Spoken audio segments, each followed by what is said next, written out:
يلا بينا نحكي. في سيشن لطيفة قوي مع بنوتة جميلة، كنا بنتكلم عن التعافي وإننا إزاي نتخطى الظلم اللي حصل لنا وإزاي نقدر نقاوم ونستمر.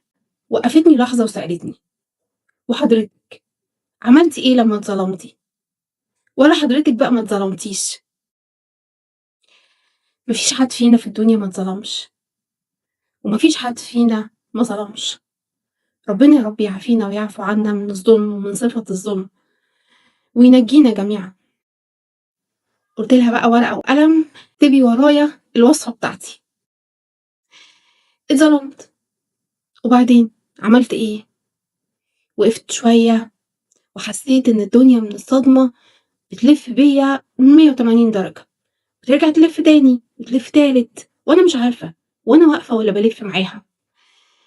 عيطت، طبعا عيطت كتير، زعلت كتير جدا وحزنت وقلت ليه؟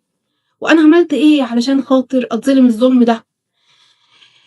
وخدت كل الأسئلة بتاعتي والغضب وكل الأحاسيس المختلفة ورحت خبطت على باب ربنا وقلت له: يا رب أنا جاي لك، أنت عالم باللي حصل من غير ما أحكي لك، أنت عارف حتى اللي كان بيتدبر في الخفاء وأنا ما وصلنيش، فحلها لي.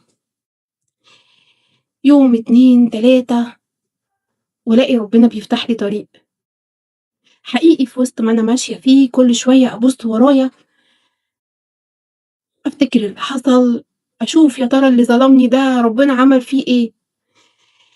بعد شوية خطوات لقيتني بقول لنفسي ملتفت لا يصل: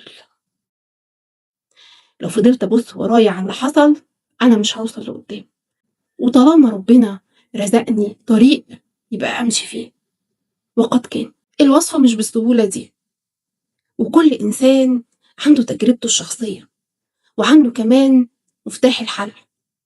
إحنا مش شبه بعض ولا نقدر نحل مشاكلنا زي بعض، لكن اللي أنا متأكدة منه إن اللي يروح لطريق ربنا مكسور مش بيرجع منه إلا هو مجبور.